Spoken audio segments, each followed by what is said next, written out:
Hello दोस्तों, नमस्कार, नमो नमः। आज हम पुनः आपके समक्ष उपस्थित हैं एक नए विषय छंदो ज्ञानम को लेकर के। तो इधर हमने लिया है शालिनी। कौन सा छंद लिया है? शालिनी।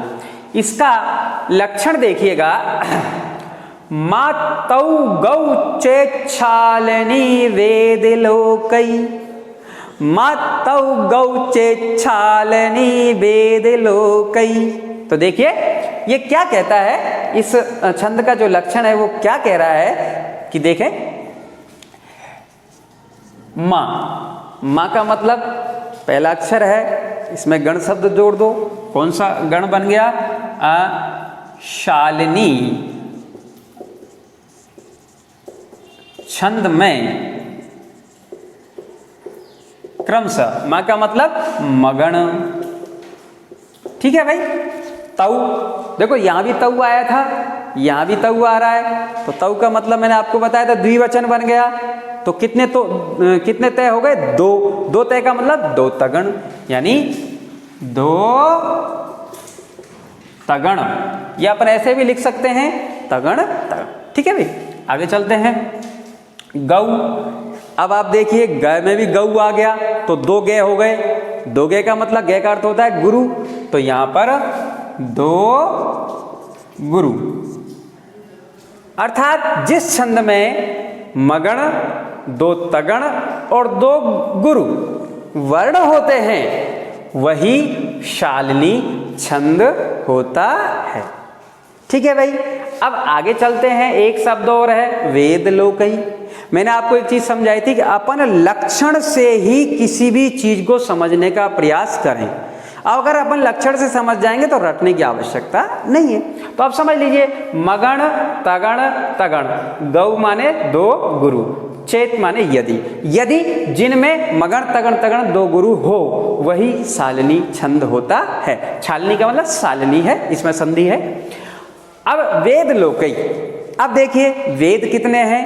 चार। वेद कितने हैं? चार। और लोक कितने हैं? सात। लोक कितने हैं? सात। तो इसका मतलब है कि इसमें चार और सात पर क्या होती है? यति होती है। ठीक है भैया। वेद का मतलब चार और लोक का मतलब सात। इट मीन्स इसमें चार और सात पर यति होती है। तो इस प्रकार कितने वर्ण हो गए कुल? चार और सात कितने हो गए? 11। कुल वर्ण कितने होते हैं इसमें? 11। कुल 11 वर्ण होते हैं। हाँ, हम यहाँ थोड़ा वर्ण बताना भूल गए थे आपको। इस छंद में भी कुल जो वर्ण हैं वो कितने होते हैं? 11। क्यों होते हैं? दो तगण, एक जगण, यानी तीन तीन का समूह हो गया, तो 3 तिया 9 और दो गुरु, तो कुल वर्ण कितने हो गए इसमें भी? 11।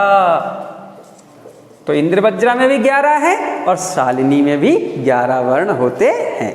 अब चलते हैं, हम इसका उदाहरण देखते हैं। उदाहरण में घटित करेंगे लक्षण को। यदि उदाहरण में घटित हो गया तो हमारा लक्षण सही है, यदि उदाहरण में घटित नहीं होता है तो हमारा लक्षण गलत है। तो देखिए उदाहरण गलत है। सा निंदन्ति स्वानी भाग्यानि वाला बाहुक्षेपम क्रंदितुम च प्रवर्ता स्त्री संस्थानम च अप्सरस्ततीर्थमारा दुच्छिप्पे नाम ज्योतिरेकम जगाम। ऐसा एक हमारे सामने श्लोक है, उदाहरण है। अब हम इस उदाहरण में लक्षण को घटित करके देखते हैं, अर्थात जो गण चिन्ह है वो लगा के हम देखते हैं, तो हमारा जो लक्षण है वो बिल्कुल स्पष्ट हो जाएगा। तो देखिए, आइए गण चिन्ह लगाएं मिल करके। तो देखें, पहला शब्द है सा, दीर्घ है इसलिए इस पर क्या आ जाएगा? एस। या देखिए, यद्यपि ये जो वर्ण है नहीं, ये लघु है, किंतु आगे जो अर्ध अक्षर आ रहा है, अर्ध अक्षर इसमें आके मिल जाएगा तो ये दीर्घ हो जाएगा, इसलिए ये भी क्या हो जाएगा? दीर्घ। अब देखिए द, दे भी लघु है, लेकिन आगे का जो लघु अर्ध अक्षर है वह भी इसमें आके मिल जाएगा, इसलिए ये भी कैसा हो जाएगा, दीर्घ हो जाएगा। अब ये जो ती है ये भी लघु है, किंतु आगे फिर अर्ध अक्षर है, वो अर्ध अक्षर इसमें आके मिल जाएगा, इसलिए ये भी क्या हो जाएगा, दीर्घ हो जाएगा। चूंकि ये वर्ण इसमें मिल चुका है इसलिए इस पर कोई गण चिन्ह नहीं आएगा। अब है हमारे पास वा भी दीर्घ है, इसलिए एस यानी दीर्घ। अब है नी जो है ह्रीश्व है, इसलिए आई। आगे चलते हैं, भा अपने आप में दीर्घ है, यद्यपि ये अक्षर भी इसमें मिल गया तो भी दीर्घ होना है। या भी अपने आप में दीर्घ है। नी जो है ह्रीश्व है, और ये दोनों वर्ण गुरु हैं। तो ये हमने गण चिन्ह लगा दिए। अब गण चिन्ह लगाने के बाद क्या करेंगे अपन, इनमें हम 3-3 के जोड़े बनाएंगे। तो देखिए आप बना के देखें, 3-3 के समूह बनाएं। ये 3 का समूह ये बना दिया, 3 का समूह ये बना दिया, 3 का समूह ये बना दिया। अंत में 2 अक्षर रह गए, इनको हमने अलग अलग निरूपित कर दिया। अब देखें इनके हम गण बनाएं। कौन सा गण आ रहा है इसमें, तीनों अक्षर दीर्घ हैं। कल मैंने आपको बताया था एक ही गण होता है जिसके तीनों वर्ण दीर्घ होते हैं, और वो कौन सा होता है भाई, मगण। ठीक है भाई। आगे देखिए, 2 दीर्घ हैं, 1 लघु है, और ऐसा जो गण होता है वो होता है तगण, ताराज तगण। आगे देखिए फिर सेम स्थिति है, तो इसमें भी कौन सा है, तगण है।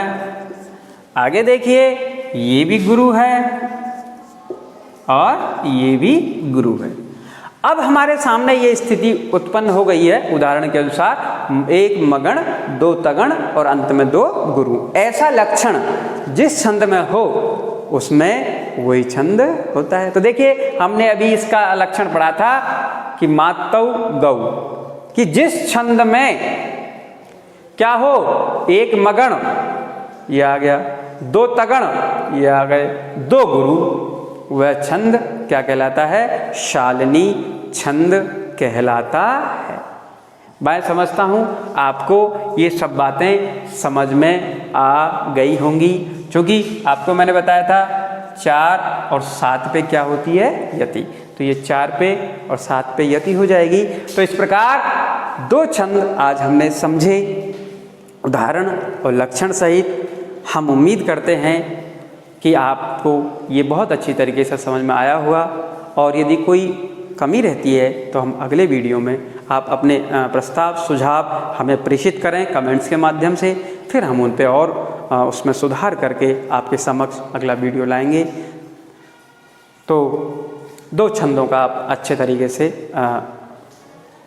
अध्ययन करें, परिशीलन करें और इसको आगे आप प्रेषित करें। तो आज के लिए इतना ही। अगले वीडियो में जो शेष छंद हैं उनके लक्षण और उदाहरण लेकर हम आपके सामने पुनः उपस्थित होंगे, और आप इन